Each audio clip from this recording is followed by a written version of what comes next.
আমাদেরকে আল্লাহ রাব্বুল আলামিন তার রহমত থেকে নিরাশ হতে বারণ করছেন।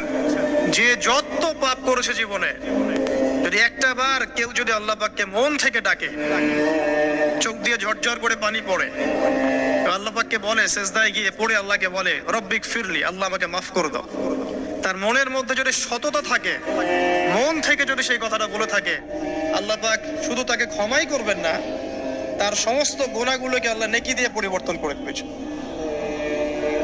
একটা হাদিস পড়ছিলাম, নবী করিম সাল্লাল্লাহু আলাইহি ওয়াসাল্লাম তিনি বলছেন যে লাম্মা কাদাল্লাহুল খালক, যখন আল্লাহ রাব্বুল আলামিন এই মহাবিশ্ব সৃষ্টি করেন, তখন আল্লাহ রাব্বুল আলামিন কাতাবা কিতাবান, একটা কিতাব লিখেছেন, একটা কিতাব আছে আল্লাহর কাছে। কাতাবা কিতাবান ফাহুয়া ইনদাহু ফাওকাল আরশ, যে কিতাবটা আল্লাহর নিজের কাছে আছে আরশের উপরে, সেখানে আল্লাহ পাক লিখে রেখেছেন। কি লিখেছেন?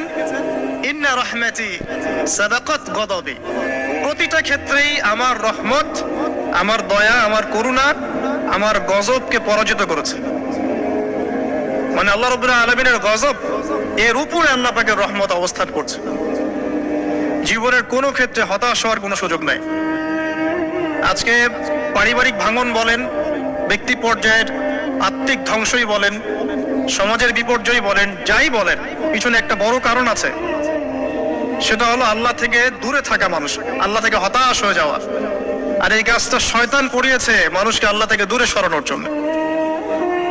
কিন্তু আল্লাহ রাব্বুল আলামিনের কাছে কেউ যদি যেতে চায়, মন থেকে যদি আল্লাহকে একটা বারও ডাকে, আল্লাহ পাক এক ডাকের মাধ্যমেও তার গুনাহ মাফ করতে পারে।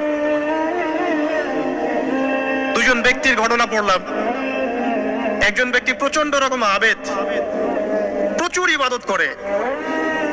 আপনারা জানেন ইবলিসও কিন্তু আবেদ ছিল, ইবলিস কিন্তু প্রচুর ইবাদত করেছে। এখন ওই ব্যক্তির একজন বন্ধু ছিল, এটা বানু ইসরাঈলের ঘটনা। তো সেই বন্ধু পাপী ছিল, বিভিন্ন কবিরা